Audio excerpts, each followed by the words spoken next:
Hello friends, સ્વાગત છે તમારું મારી યુટ્યુબ ચેનલમાં। તો આજે આપણે બનાવવા જઈ રહ્યા છીએ બપોરનું લંચ। તો બપોરના લંચમાં આજે આપણે બનાવશું પુલાવ, રોટલી અને ભરેલા રીંગણા બટેકાનું શાક। તો ચાલો આપણે ભેગા મળીને રીંગણા બટેકાનું શાક બનાવીએ, રોટલી બનાવીએ અને પુલાવ બનાવીએ। તો હું તમને શીખવીશ કે કઈ રીતના અમારા ઘરનું લંચ બનાવવામાં આવે છે। તો ચાલો સ્ટાર્ટ કરીએ। તો ફ્રેન્ડ્સ, આજે આપણે શીખીશું કે ભરેલા રીંગણા બટેકાનું શાક બનાવવું હોય તો તેનો મસાલો કઈ રીતે બનાવો। બધાના ઘરે અલગ રીતે મસાલો બનતો હોય છે, તો અમારા ઘરે પણ કંઈક અલગ રીતે જ મસાલો બને છે। તો ચાલો આપણે સૌ સાથે મળીને શીખીએ કે કઈ રીતે બનાવીએ છીએ। તો મેં લઈ લીધું છે અહીંયા સિંગનો ભૂકો છે, લસણની ચટણી છે, લીંબુ છે, ટામેટા છે અને મસાલા છે, હળદર, મીઠું, ધાણા જીરું। એમાં ખાંડ નાખવાની છે, તેલ નાખવાનું છે, બધું મિક્સ કરીને એક મસાલો બનાવવાનો છે। તો આપણે ચલો બનાવીએ કઈ રીતે મસાલો બનાવીએ છીએ।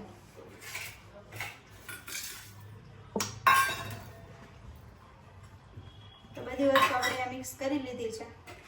સિંગ નાખી દીધી છે, ટમેટું નાખી દીધું છે, લસણની ચટણી નાખી દીધી છે, લીંબુ પણ નાખી દઈશું, થોડું તેલ પણ નાખી દઈશું જેથી કરીને વ્યવસ્થિત રીતે શાકની અંદર ભળી જાય। અને લીંબુ નાખી દેવાનું છે। ધ્યાન રાખવાનું કે લીંબુના બી છે અંદર આવે નહીં તો કોઈના મોઢામાં આવશે તો ખૂબ જ કડવા લાગશે। લીંબુ, ખાંડ, મીઠું, મરચું, હળદર, ધાણા જીરું બધી વસ્તુ નાખી દેવાની છે જેથી કરીને ટેસ્ટ એનો ખૂબ જ મસ્ત આવશે।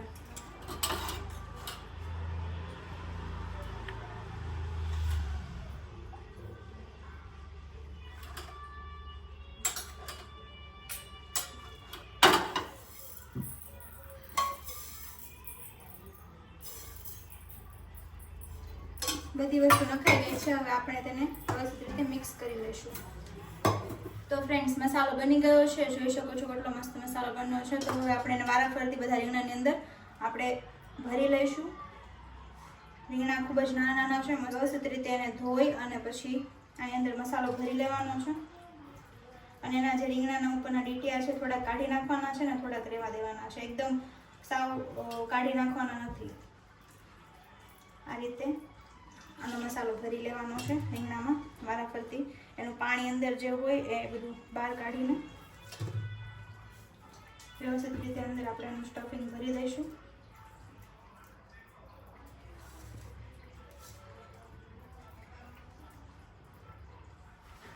તમે જોઈ શકો છો આ રીતના આપણે બધા જ રીંગણા ભરી લીધા છે અને વ્યવસ્થિત રીતે એકદમ મસાલો અંદર આવી ગયો છે। તો હવે આપણે આનું શાક વઘારવાનું છે। મોસ્ટલી કુકરની અંદર જ વઘારતા હોઈએ છીએ, તો શાક આપણે કુકરની અંદર વઘારવાનું છે જેથી કરીને વ્યવસ્થિત રીતે ચડી જાય અને જલ્દી બને શાક।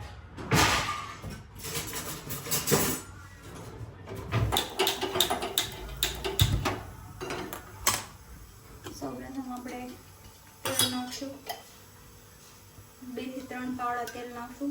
જે રીતે શાક હોય છે એના હિસાબથી તમારે તેલ એડ કરી દેવાનું છે। તેલ આવી જાય પછી આપણે ડાયરેક્ટ હિંગ નાખીને જ શાકમાં વઘાર કરવાનો છે। રાઈ જીરું નાખું છું વધારે, થોડીક ઓછું છે, બહુ વધારે એડ નથી કરવાનું। રાઈ જીરું અને સહેજ હિંગ નાખીને તેનો વઘાર કરવાનો છે। વધારાનો જે મસાલો છે તમે એની ઉપર એડ કરી શકો છો પાણી। ત્યારબાદ પાણી નાખીને તમે હલાવીને ઢાંકણ બંધ કરીને 10-15 મિનિટ રહેવા દેશો, સરસ મજાનું શાક થઈ જશે। તો ફ્રેન્ડ્સ, તેલ આવી ગયું છે। સૌપ્રથમ આપણે થોડીક રાઈ અંદર એડ કરીશું, થોડું જીરું એડ કરીશું, ત્યારબાદ હિંગ નાખીશું, ત્યારબાદ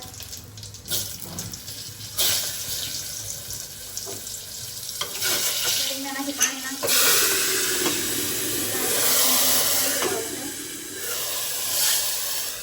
પછી આપણે 2 ગ્લાસ ઉપર પાણી નાખી દઈશું। આ બટેકા જે ધોયેલા છે એ એડ કરી દઈશું।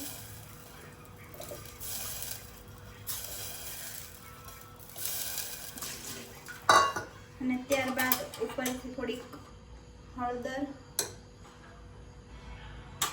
થોડુંક મરચું, જેથી કરીને તીખું છે, તમારા ઘરે કઈ પ્રકારનું મરચું છે એ હિસાબે તમે એડ કરી શકો છો। તીખું છે તો ઓછું નાખી શકો છો અને મોળું છે તો વધારે નાખી શકો છો। ત્યારબાદ થોડું ઘાટું બનાવવા માટે એમાં મીઠું એડ કરી દઈશું અને ઉપરથી સ્વાદ અનુસાર મીઠું એડ કરી દઈશું જેથી કરીને એનો ટેસ્ટ ખૂબ જ સારો આવે। અને જો તમારી પાસે ભરેલા રીંગણાનો મસાલો છે તો તમે એડ કરી શકો છો. જો તમારે ભરેલા રીંગણાનો મસાલો કઈ રીતે બનાવવો છે અને તૈયાર મસાલો કઈ રીતે એમાં એડ કરવામાં આવે છે તો તૈયાર મસાલો બનાવવાની રીત તમારે જોવી હોય તો તમે મારા આગળના વિડીયોમાં જોઈ શકો છો. આ ભરેલા રીંગણાનું શાક બનીને તૈયાર થઈ ગયું છે. હવે થોડી વાર એને આપણે ચડવા દઈશું. ચડી જાય એટલે પછી એકવાર ચેક કરી લઈશું કે કાંઈ એડ કરવાનું બાકી તો નથી ને. જો કંઈ પણ એડ કરવાની બાકી હોય તો તમે પછીથી એડ કરી શકો છો. ત્યારબાદ તમારે થોડી વાર એને ચડવા દેવું પડશે. શાક ફરીથી એને થોડી વાર ઉકળવા દેવું પડશે. એટલે ગેસ બંધ કરી દઈએ.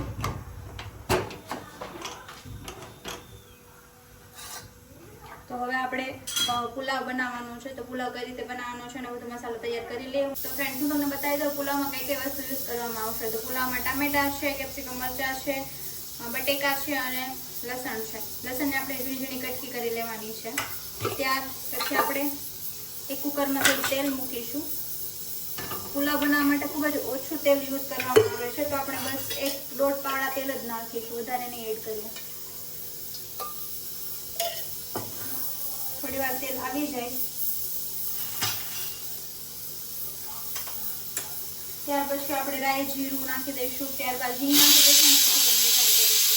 તો ફ્રેન્ડ થોડી હિંગ નાખીશું, થોડું જીરું નાખીશું, રાઈ નાખીને ત્યારબાદ બધો મસાલો આપણે એક સાથે જ આમાં એડ કરી દઈશું.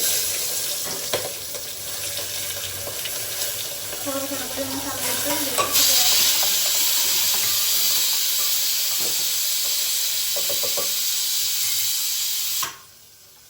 ત્યારબાદ આપણે બધો મસાલો તેમાં એડ કરી દઈશું. હળદર નાખી દઈશું, મરચું નાખી દઈશું અને તમારી પાસે પુલાવનો મસાલો હોય તો તમે એ પણ થોડો એડ કરી શકો છો. જીરું પણ આપણે એડ કરી દઈશું જેથી કરીને થોડીક વ્યવસ્થિત ટેસ્ટ આવે અને સ્વાદ અનુસાર મીઠું નાખી દઈશું.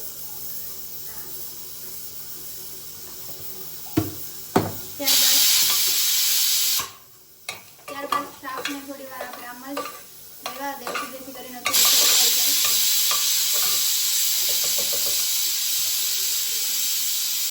જરૂરતના હિસાબથી આપણે થોડું પાણી એડ કરી દઈશું.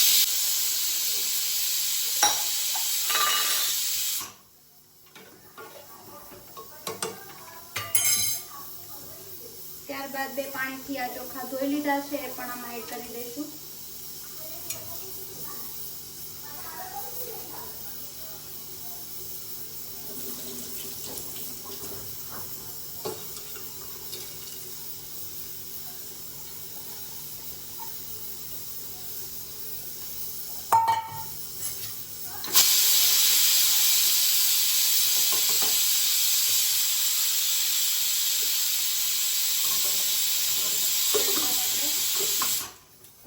બંધ કરી દઈશું અને 10 મિનિટ રહેવા દઈશું.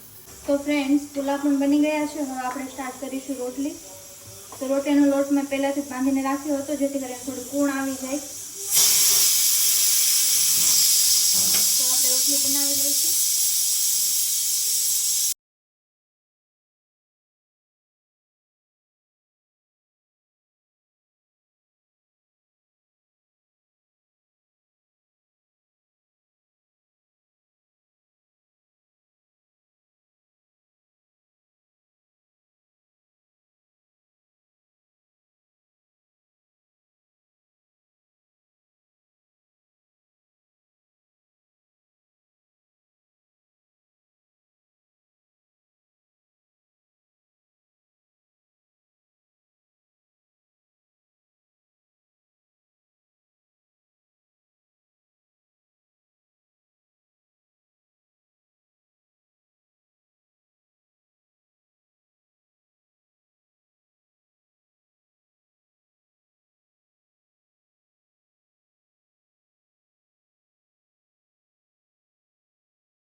તો ફ્રેન્ડ્સ આજનું લંચ બનીને તૈયાર થઈ ગયું છે અને આજના લંચમાં આપણે બનાવ્યું છે પુલાવ, ભરેલા રીંગણા બટેકાનું શાક અને રોટલી. તો તમને કેવી લાગી મારી બનાવવાની રીત? જો તમને મારી રીત ગમી હોય તો મારી ચેનલને લાઈક કરજો, શેર કરજો અને સબસ્ક્રાઇબ કરજો. અને હા, બેલ આઇકન દબાવવાનું ભૂલતા નહીં જેથી કરીને મારા અવનવા વિડીયો તમારા સુધી જલ્દી પહોંચતા રહે. Thank you.